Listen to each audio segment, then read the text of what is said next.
મહાયુદ્ધ પર રાજ્યસભામાં ચર્ચા ચાલી રહી છે અને આ વચ્ચે જ ખડગે કે જેઓએ સરકારને ઘેરવાનો પ્રયાસ કર્યો.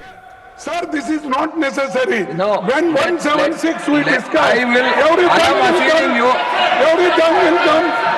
Everything will come. So, No, I am coming back to you after this. now the statement by the minister. Yes, चर्चा करो. Chairman sir, I rise to apprise this house, this august house, of recent developments in West Asia that are cause of deep concern to all of us. As Nothing will go members, on record except the minister's statement. as honorable members are aware, this round of conflict started on 28 February 2026. It has witnessed not only fighting between Israel and the United States on one side and Iran on the other, but also attacks on a number of Gulf states.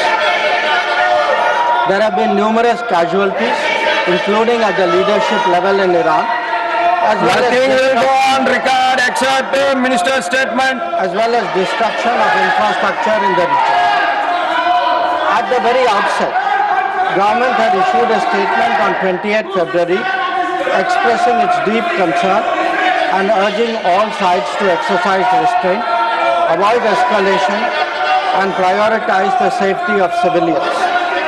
We believed and we continue to believe that dialogue and diplomacy should be pursued to de-escalate tensions and address underlying issues. Sir, it is also imperative that the sovereignty and territorial integrity of all states in the region be respected. Given the gravity of the situation, the Cabinet Committee of Security, CCS, met on 1 March under the chairmanship of the Honorable Prime Minister. It was briefed on the airstrikes in Iran and the subsequent attacks in several Gulf countries. The CCS was concerned over the safety and security of the Indian community in the region. It also focused on the implications for regional security and for economic and commercial activities. The committee was apprised of difficulties faced by Indian travelers transiting the region and by students appearing for scheduled examinations in these countries. It directed all concerned ministries and departments to take appropriate measures to respond to these problems. Honorable Prime Minister continues to closely monitor emerging developments and relevant ministries are coordinating to ensure effective responses.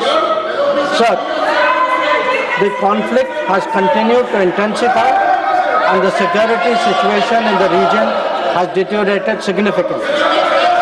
We have noted that, in fact, the conflict has spread to other nations with mounting destruction and deaths. Normal life and economic activities in the entire region are visibly affected and in some cases have come to a halt. We therefore reiterated our call on 3 March for dialogue and diplomacy and spoke up for an early end to the conflict.